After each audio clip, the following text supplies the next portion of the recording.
നിങ്ങൾക്ക് രക്ഷപ്പെടണം. ഞാൻ ഇതിൽ പറയുന്ന ഈ ഖുർആനിക വാക്യം ഒന്ന് ജീവിതത്തിൽ പതിവാക്കി നോക്ക്. വളരെയധികം ആത്മാർത്ഥമായിട്ട് നിങ്ങളൊന്ന് ചൊല്ലി നോക്ക്. ഇൻഷാ അല്ലാഹ് ഞാൻ എൻ്റെ ജീവിതത്തിൻ്റെ അനുഭവത്തിൻ്റെ വെളിച്ചത്തിലാണ് നിങ്ങളോട് ഷെയർ ആക്കുന്നത്. മഹാനായ മൂസാ നബി അലൈഹിസ്സലാം മദീനയിൽ നിന്ന് വരുമ്പോൾ ഉടുക്കാൻ വസ്ത്രമോ കഴിക്കാൻ ഭക്ഷണമോ സ്വന്തമായിട്ട് ഭാര്യ പോലും ഇല്ലാതിരുന്ന മൂസാ നബിക്ക് ഈ ഒരു ആയത്ത് പതിവാക്കിയപ്പോൾ റബ്ബുൽ ഇസ്സത്ത് എല്ലാ ഞാമത്തുകളും കൊടുത്തിട്ട് മൂസാ നബിനെ അനുഗ്രഹിച്ചു. ഏതാണ് ആ ആയത്തെന്ന് വെച്ചാൽ റബ്ബി ഇന്നി ലിമാ അൻസൽത ഇലയ്യ മിൻ ഖൈറിൻ ഫഖീർ.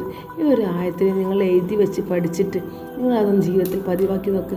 മാഷാ അല്ലാഹ് നിങ്ങൾക്ക് തീർച്ചയായിട്ടും നിങ്ങളുടെ എന്ത് പ്രയാസം ഉണ്ടെങ്കിലും റബ്ബ് മാറ്റി തന്നിട്ട് നിങ്ങളുടെ എല്ലാ ഹലാലായ ഉദ്ദേശങ്ങളും പഠിച്ച റബ്ബ് സാധിച്ചു തരുന്നതായിരിക്കും ഇൻഷാ അല്ലാഹ്. എല്ലാവർക്കും ഈ ഒരു അമൽ നമ്മൾ ജീവിതത്തിലേക്ക് കൊണ്ടുവരാൻ നിങ്ങൾക്ക് എല്ലാവർക്കും, നമുക്കും എനിക്കും നിങ്ങൾക്കും എല്ലാവർക്കും പഠിച്ച റബ്ബ് തൗഫീഖ്